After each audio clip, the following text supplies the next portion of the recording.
Let's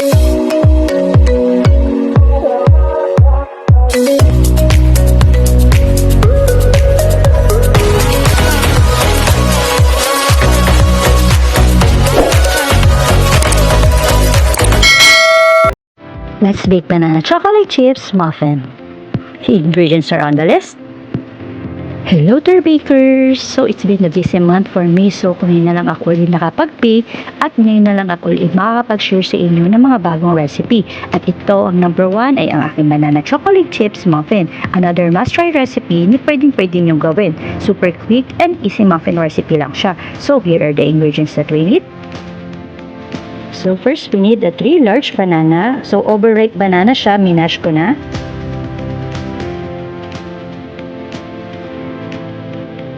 And then 3/4 cup of white sugar, half cup of oil, 2 pieces of egg, and then let's mix.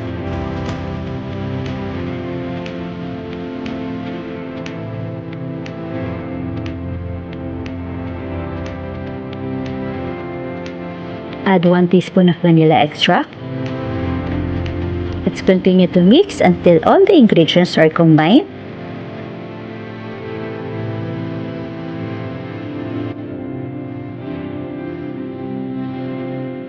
Now let's add the dry ingredients. We have 2 cups of all-purpose flour, 1.5 teaspoon of baking powder,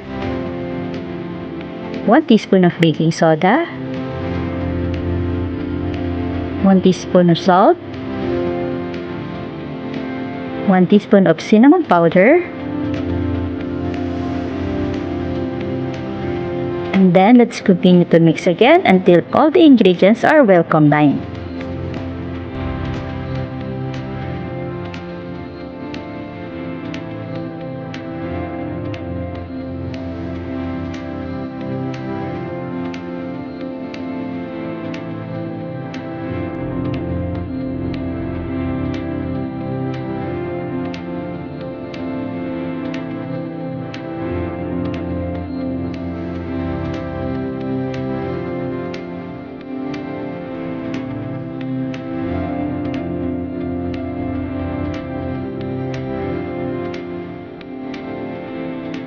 And now let's add our 1 cup of chocolate chips. So magtira lang tayo ng onte for the toppings. And then let's mix until well incorporated.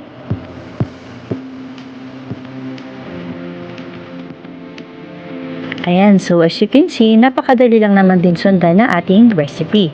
Pwedeng-pwede nyo talaga siyang itry.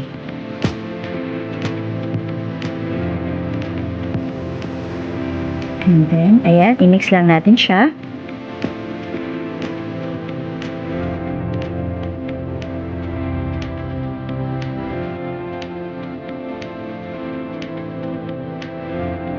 And now, let's scoop at least 1/3 cup each muffin.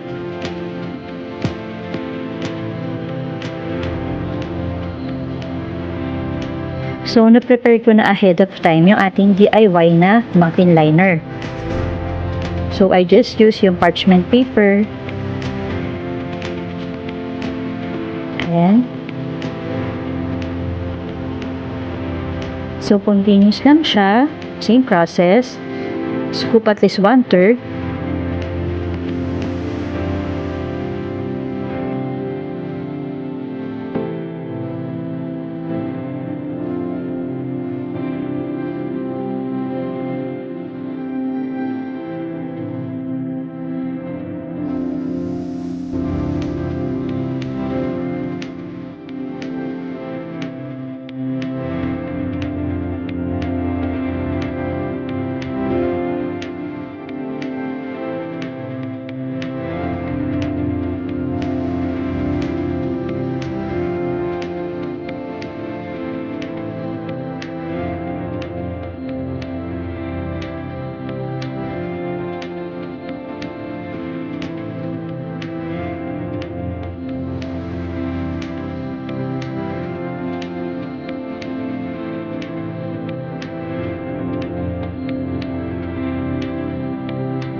So for this recipe pala, nakagawa tayo ng 11 pieces of muffin.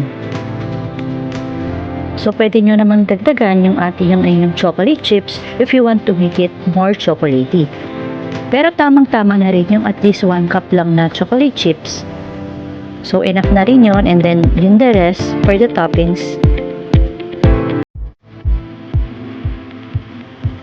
At para hindi rin ganun katamis pag sobrang maraming chocolate. Ayan. Simutin lang natin yung natitira. Butter. And then let's stop. And then let's start to add our toppings. The remaining chocolate chips. Ayan. Para more chocolatey ang ating muffin.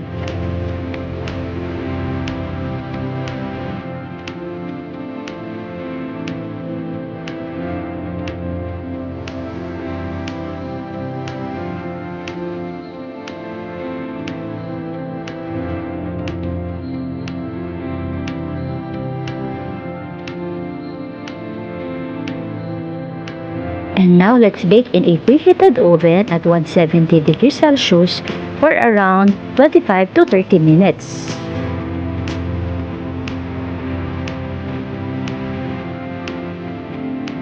We're done baking. Let it cook.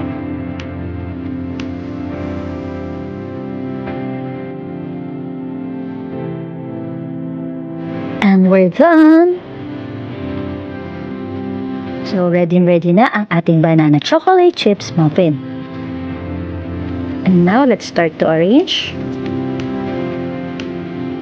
So, as you can see, ang lalaki din ng ating muffin. So, very much presentable din siya sa ating DIY na muffin liner. So, instead ng ating muffin cups or cupcake cups, so, nag-DIY lang tayo ng ating muffin cups.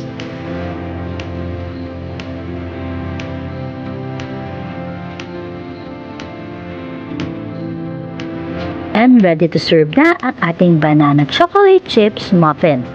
Very chocolatey.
Here, our banana chocolate chips muffin. So, ang laki rin ng nagawa nating muffin. And talaga namang nakakatakam kainin, lalong-lalo na makikita mo yung mga chocolate chips on top and then the chocolate inside the muffin.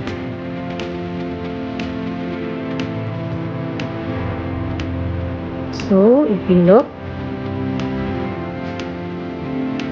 talaga namang nakakatakam ng kainin, di ba? Kitang-kita mo yung pagme-melt ng chocolate within the muffin.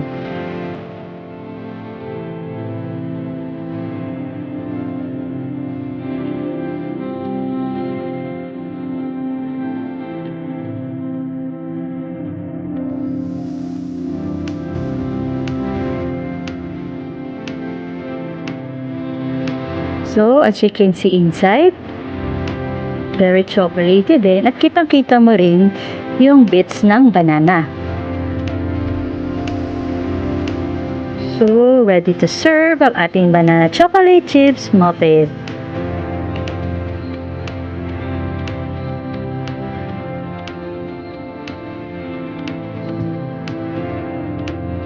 And makikita mo na nakakatempt na talaga siyang kainin.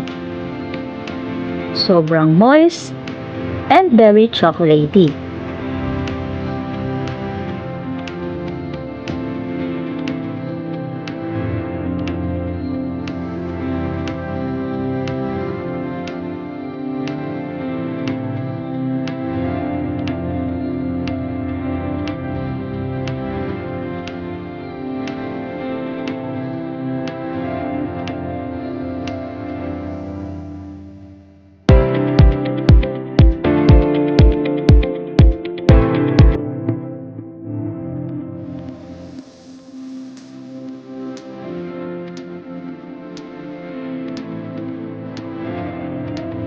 Ready to serve and enjoy our banana chocolate chips muffin. You want, guys? And syempre, titignan din natin kung masarap ang ating muffin. So, let's taste it. At talaga namang napakasarap, guys. Hindi kayo magsisisi sa lasa. And sure ako na ma-enjoy nyo at ng inyong mga kids or loved ones when you bake this one for them. So, thank you so much and enjoy our banana chocolate chips muffin. And it smells so good din pala. So, thank you guys for this.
And another craving satisfied. More recipe to share from your baking girl. Thank you!